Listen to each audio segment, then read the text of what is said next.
Hello, my beautiful friends.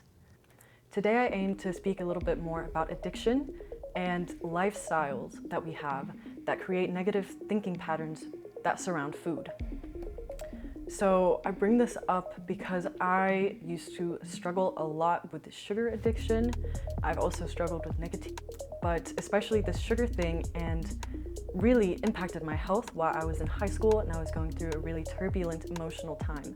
And I really learned a lot about the connection we have with food and how it affects our body and our emotions and how it impacts the hormonal and dopamine rhythms of our body, which can really get us stuck in really negative cycles that are hard to break. For me, I became addicted to sugar because I was dealing with a lot of stress, and sugar was an easy way for me to maintain my mood when I was feeling really down. And it became quite extreme to the point where whenever I would come home from school, I would binge on a lot of ice cream. And this would make me have a really severe crash, which would impact the way I functioned. And I would nap for hours afterwards and just wake up feeling really anxious. And I realized that this binging habit was not helping my emotions and how I was dealing with the problems that I was facing in my life.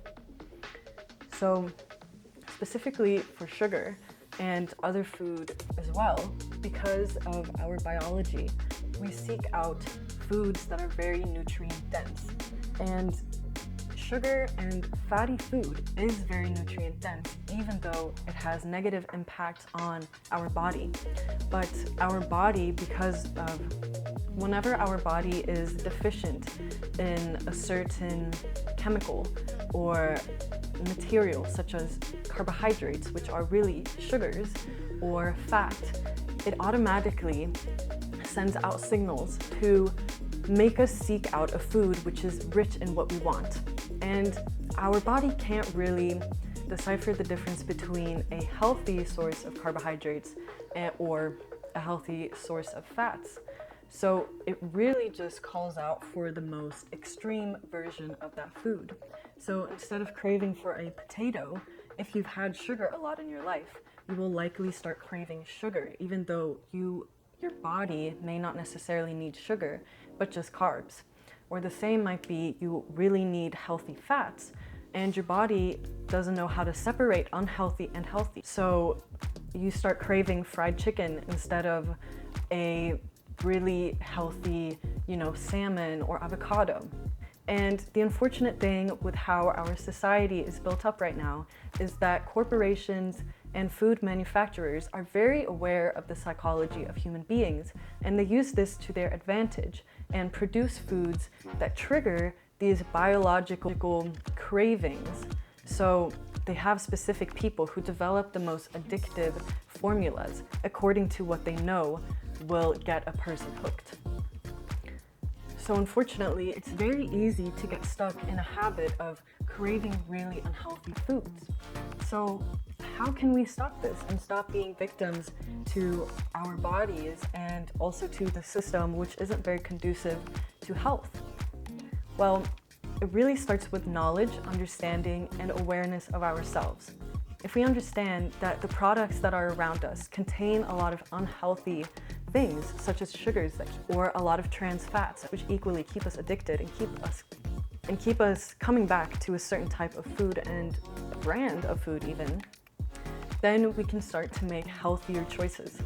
We need to start refusing the products that are prepackaged and pre-made and start to make our way towards the more unprocessed foods, such as fresh vegetables and fresh meat products or dairy products. This can be difficult because of the way that food is now produced, but with other practices, we can make this transition a lot easier. The second step is awareness of ourself, our cravings, when we're craving certain things and realizing, okay, I'm craving sugar. What can I eat that's healthier that will help fulfill this craving? So oftentimes when we are craving sugar, it might be that we are dehydrated or that we actually need some form of sugars, which we can find in fruit and also carbs, which are found in vegetables. A good practice to start making some change would be to cut down on the levels of processed, sugary, and fatty foods we eat. For example, if you buy a lot of chips or ice cream or cookies or candy, maybe just buy half as much or a quarter of as much. In my experience, trying to cut something down completely doesn't really work because the idea of you not having something makes you want it more. But if you can, for example, eat a cookie whenever you're having sugar or eat an apple and then a cookie, you will feel full and still get a little bit of that craving that you're wanting, and you won't feel a huge amount of lack. So a good formula to follow is not to just remove everything that you label as bad for you, but to add a lot more things that are good for you.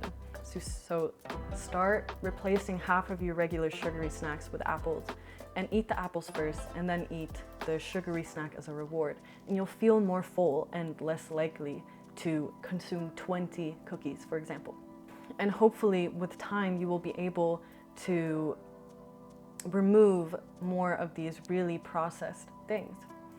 I think it's also very helpful to make an effort to become more aware of the impact that your food has on your body, because it really, really does. Nutrition is the building blocks for our body, and it affects our dopamine system, our hormone system, our gut microbiome, which really impacts so much of our physical health and our mental health.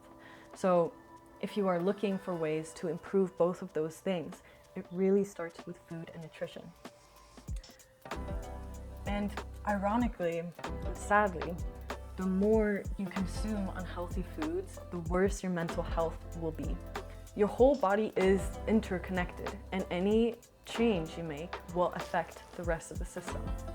Depending on our lifestyles, it can feel really challenging to change big parts of our diet. So I really also want to bring in some more holistic practices. But the positive thing is that you can make small changes in your diet, and you can also make small changes in your lifestyle at the same time. One thing that I would really recommend is to add some more movement into your life. This doesn't have to be anything that extreme, but to reconnect with your body is a really beautiful practice, and it really calms your nervous system. Oftentimes we're really used to maintaining our emotions through food. For example, if we feel sad or if we feel stressed, we might reach for some food to make us feel better. But there's a lot more effective ways to make ourselves feel better that aren't as harmful. So one positive thing is movement, and that could either be in the form of strenuous exercise, if that feels like something you're called to, like going to the gym or running or building muscle. But it can also mean just doing some gentle yin yoga. It consists of stretching for 2 minutes in a specific position. And this really helps you, the parasympathetic nervous system, which calms you down. And it feels really good to give your body that extra love, that extra care.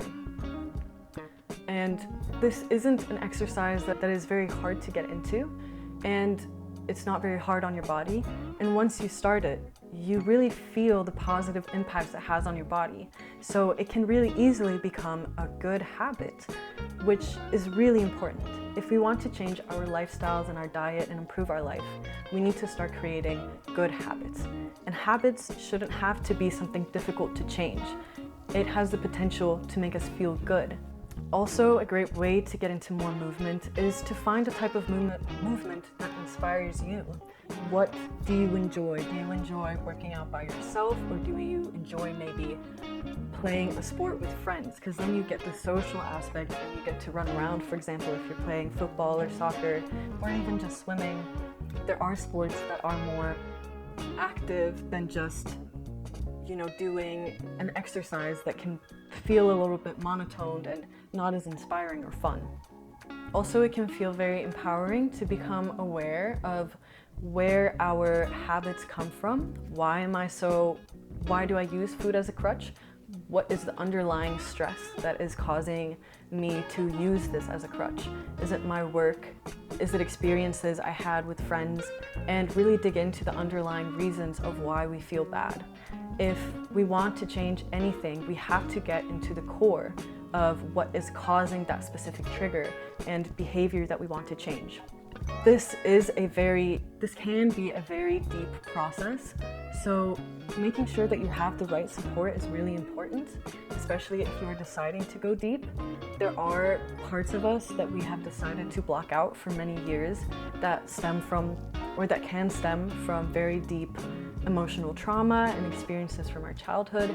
And if we're deciding that we want to open up this part of ourselves, it can be so transformative and beautiful, but we want to make sure we're doing it in a responsible way so that we don't re-traumatize ourselves. And we really want to do a lot of research on different methods of this. It's not really something you want to dive into without being properly prepared and aware of the potential consequences. And there are plenty of resources online. You can get a therapist, you can even create a community around you through maybe your parents or your friends where you're honest and you can share what you're going through and get the support that you need. It's also really important to work with individuals who know how to deal with trauma properly. This is quite the sidestep it can seem from just food and health, but truly our body and our minds are so interconnected, and so is our lifestyle. And this should really be perhaps the last step, unless your food habits are truly very ingrained with your experiences with trauma. But life is an ever-evolving process, and sometimes I find people forget that food is very much intertwined in our holistic experience of life. With that being said, thank you for watching another video, and I really hope you have a beautiful day.